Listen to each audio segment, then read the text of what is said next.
So ngayon ay yun nga, nakita nyo naman, talagang kinidnap yung ating Pangulo. So kung may makukuha tayo sanang mga speaker dyan na magsalita, alam ko ang dahilan kung bakit kayo nagtipon-tipon kasi nga mas nakita ng taong bayan na talagang kidnapping ang ginawa ng bangag na administrasyon sa ating Pangulo. At marami pang mga bansa na nagtitipon-tipon para sa pagpapakita ng suporta kay Pangulong Duterte. Gusto ko lang ipaalala sa ating mga kababayan, nandinig na dinig natin nung preliminary or initial hearing na hindi totoo yung binibintang ng NPA, Dilawan, Bangagan, Polboronic, Mafia. Nagsama-sama na ang mga nilagpasan pa si Satanas sa mga digemonyuhan nila. So you know that already. So tatlong kasalanan. Yung tatlong ang inilatag ng ICC na violate daw ni Pangulong Duterte doon sa Rome Statute nila na sinasabi na nagkaroon ng involvement ang Pangulo sa 19 katao simula nung 2011 to 2011 to 2016. Tapos naman simula nung 2016 to 2019 is 24 katao. Dinig na dinig yun na 43 katao ang bilang ng inaakusa nila kay Pangulong Duterte. So, syempre bawat buhay mahalaga. Pero ang sabi nga dyan ng international lawyer na si Harry Roque 2 days ago, nakita natin na hindi totoo yung sinasabi mismo ng gobyerno ni Bangag na 30,000 katao ang nagurgor sa panahon ni Pangulong Duterte. Kitang-kita ninyo mga kababayan na talagang ipinagkanulo ng mga demonyo, ng mafia na gobyernong ito, ng gobyerno ni Bangag. Kung naalala ninyo, di ba, nung nagkaroon ng Ampatuan Massacre, I believe 58 katao ang nagurgor doon. Isang araw lang. Di ba? At yun ay isang araw lang, compare mo doon sa almost 10 years na binabato kay Pangulong Duterte. Meron talagang nagugurgor, pero hindi 30,000. Ngayon, mga kababayan, kitang-kita ang kasinungalingan ng gobyerno ni Marcos dahil ipinagkanulo talaga nila si Pangulong Duterte at ang numero ay hindi magsisinungaling. Dahil mismo yung judge o yung mga abogado doon sa loob ng ICC na kung saan sinabi nila na 43 lamang ang inaugnay nila kay Pangulong Duterte na ayon kay Spokesman Roque as list counsel ng ICC ay walang jurisdiction ang ICC sa ganyang bilang ng mga biktima. And also, mga kababayan, yung pumunta dyan, siguro nakita nyo naman viral, ano? Nakita nyo naman, nagtitrending yung mga litrato, yung mga larawan na ipinapakita ng mga jutang Jenina dyan sa Hague, yung mga makakaliwang grupo, yung mga mga NPA o kahit dyan sa Pilipinas ay mga peking ipakita ko lang ay mga peking nilalang. Sila ay hindi totoong mga biktima. Sila ay mga bayaran dahil may mga kamag-anak na nagsasalita na yung mga pinakita mga litrato doon. Right, tignan natin to. O anong sabi diyan? Sino ang babaeng, tinranslate na natin, kaya sabi ko huling-huli ang galawang Bangag at Sabuatang NPA, Dilawan, mainstream media at Marcos Mafia Polboronic Administration. Sino ang babaeng may hawak? Sabi ng nagpost si Kisha Karen Pangonon. Sabi niya, sino ang babaeng yan? May hawak ng picture ng aking pinsan. Magkano ang binayad sa'yo ng Marcos Te? Hindi siya biktima sa war on D. He was gurgor, sabi niya, he was gurgored by a criminal out of jealousy. Wala siyang kinalaman sa kahit anong drug-related operations. Yung kaibigan niyang babae na may lalaki, ay pinagsilosan siya. Kaya siya binangbangbang nung lalaki. Bakit? Kasi gwapo na back si Aldrin. Ngayon, bakit ginawa niyo ng kwento ang pagkamatay niya? Nakita ko na lang na umabot na sa dahig ang picture. niya, dala-dala ang kasinungalingang narrative. Sino ang babaeng may hawak sa picture ng aking pinsan?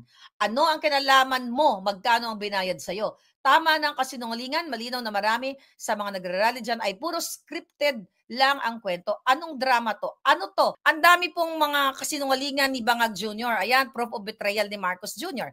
Ipakita lang natin yan. Napaulit-ulit niya. Yan, sinasabi ko nga, ito yung ebidensya nakatunayan na merong kasulatan na pumirma si Bangag. Okay, dito nagsulat pa kay Inday Sara during that time na hindi siya manghihimasok o hindi niya hayaang manghihimasok ang ICC at hindi niya ipagkakanulo ang ating dating presidente. So again, mga kababayan, kitang-kita ninyo kung gaano kawalang hiya ang gobyernong ito. Kaya naman parami ng parami ang mga naninindigan. We stand with PRRD. Itong si Aling Sheila na nagba-viral ngayon, na nakilala siya ng kanyang kapitbahay, na sinasabi nga nito ni Victoria na kapitbahay nila, tigilan mo kami, Aling Sheila, yung anak mong Jodic magnanakaw, ginurgur yan last year lang, panahon ni Marcos, ni Marcos pa. Hindi time ni Duterte nung ginurgur yung anak mo. Ng kapwa niya Jodic dahil ng 11 siya. Magkano yan? Wala bang basag dyan? Yung naka-red sa picture frame, taga dito yan sa amin. Ayan, no? Kung makikita nyo po yan, true enough. Nakikita nyo? Ayan, i-highlight natin. Ang bata, itong biktima, nagurguran sila, namatay noong January 23, 2024. Panahon ni Bangag. Tapos bigla mo makikita sa ABS-CBN, ginamit, pinapicture yung mga ito mga, alam mo, ito mga biktima ito na minsan wala rin lang silang magawa sa buhay dahil sa walang kulang sa kanilang pag-unawa at ang buong mundo, even mga international commentators, journalists, nakikita natin na nagsasalita na sila na illegal talaga ang paghuli dito kaya Pangulong Duterte. Teka, maisingit lang natin to. Ito, tignan mo sa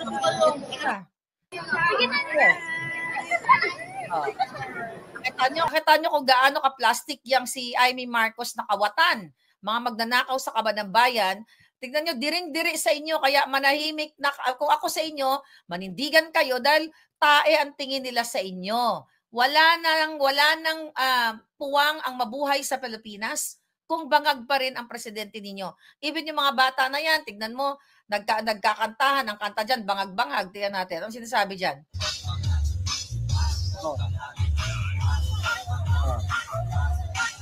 Marami ng gising na mga kabataan, kaya let's bring him back.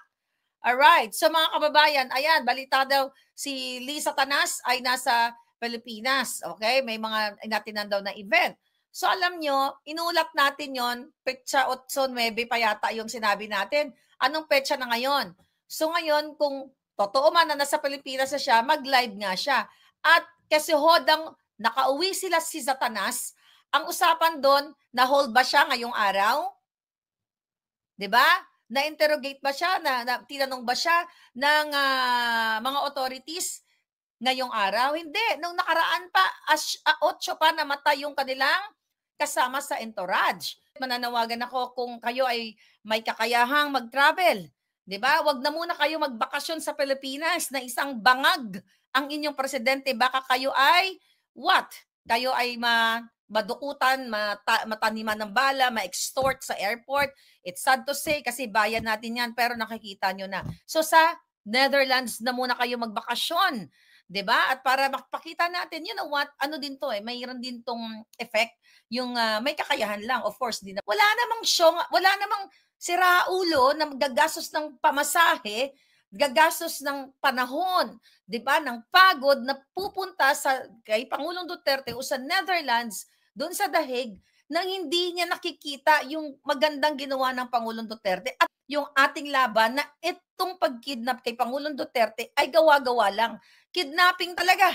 Imagine mo, ilang taon binaboy ng mainstream media.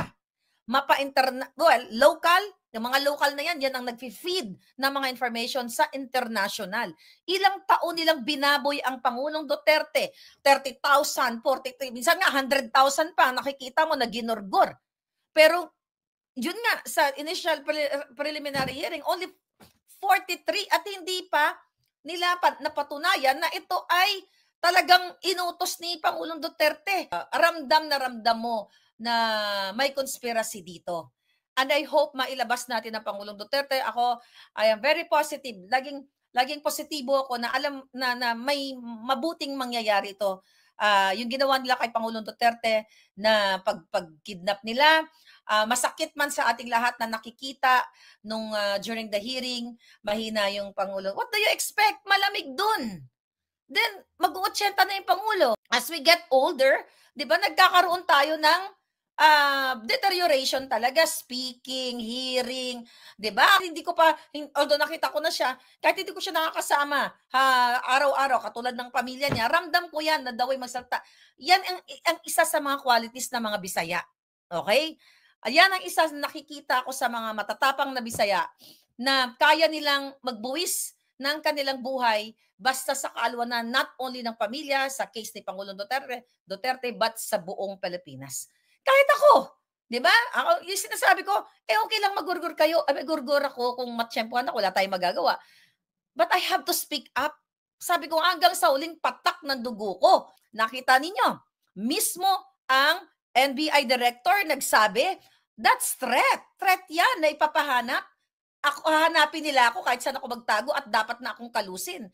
Alam, not only me, yung mga vloggers, alam nyo yan, na sinasabi yan ni Fernando Po Jr., kapag puno na ang salop, dapat ng kalusin. At ang interpretation ko sa language na yan, dapat ng kalusin, dapat ng gurgurin. Yan, ang tunay na abogado at sumusunod sa batas, hindi niya pwedeng sabihin yan. Ang dapat niyang sabihin, well, titignan natin, iimbestigahan natin itong mga taong ito, kung talaga bang ay may nilabag sila at dadaan tayo sa proseso, ganyan. Yung si Maharlika na yan, bigyan natin siya ng kanyang karapatan na legal right, constitutional right na magpaliwanag sa oras na siya ay, may proseso. Hindi Dapat na raw akong kalusin. Ano ang interpretasyon nyo sa lengguwaheng yon? Dapat na nila akong gurgurin. True enough, na-validate yung assassins na pinadala nila dito sa akin, ni Lisa Tanas, which is yung nilalabanan ko sa korte dito. Pero darating ang panahon, di ba? Mapaparusahan din yung mga hinayupak na yan sa ngalan ng inyong mga boses. Kaya ituloy-tuloy nyo itong laban natin. Kakasulan daw ako ng inciting to sedition dahil nananawagan ako ng people power. Mga buwaka ng ina, pag nanawagan ka ng people power, hindi yan inciting to sedition. Rights mo yan to freedom to assemble. Ang dami yung nawagan ng people power. Yung mga dilawan, ilang beses na nanawagan yan noong panahon ni Duterte. Kinasuhan ba sila ni Duterte ng inciting to sedition? Yung mga NPA, pumasok pa nga yan sa Malacanang, in-invite pa ni Pangulong Duterte.